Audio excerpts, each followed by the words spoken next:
काय पब्लिक, जय शिवराय. परत एकदा आपल्या नवीन ब्लॉगमध्ये सर्वांचं स्वागत आहे. आज आपण जाणार होतो बिझनेस एक्सपो 2026 पाहण्यासाठी. तर काय नाही, मग सकाळ सकाळ नाश्ता वगैरे केला व आपण निघालो बिझनेस एक्सपो पाहण्यासाठी. जाता जाता म्हणलं अथर्वला पण घेऊया म्हणलं, कारण त्याला जरा बोलायला वगैरे येतंय.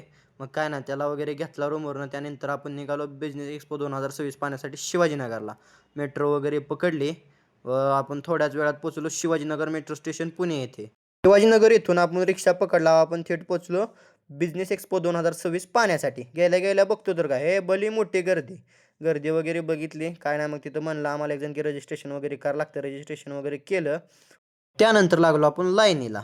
लाईनीला लागलेलं ऊन पण कसं तापलेलं ना कडाडून काय सांगूच नका. मग काय ना, थोड्या वेळातच आपल्याला एंट्री वगैरे भेटली आतमध्ये. गेल्या गेल्या सर्वप्रथम महाराजाचं दर्शन वगैरे घेतलं. बिझनेस एक्सपो 2026 म्हणजे नक्की काय, तर चला पाहूया. मराठी उद्योजकांना एकत्र आणणे आणि व्यवसाय वाढीसाठी व्यासपीठ देणे, तसेच महाराष्ट्र आणि भारतभरातील उद्योगांना नेटवर्किंगची संधी देणे, जसे की नवीन स्टार्टअप, गुंतवणूक आणि व्यवसाय कल्पना सादर करणे. यामध्ये 500पेक्षा जास्त stalls, real estate, food restaurant, agriculture, startup and technology असेच वेगवेगळे प्रकारचे स्टॉल त्यांची कल्पना सादर करण्यासाठी आले होते. काय ना, मग आम्ही पण सगळ्यांच्या आयडिया वगैरे एक्सप्लोर केल्या. तेवढ्यातच आपल्याला एक आयडिया दिसली की आपल्या एआयच्या रिलेटेड होती. मग काय नाही, अजिंक्यनं वगैरे त्यांना जरा क्वेश्चन वगैरे विचारले.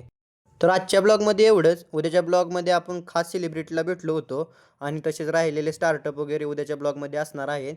तर उद्याचा ब्लॉग बघायला विसरू नका. जय शिवराय.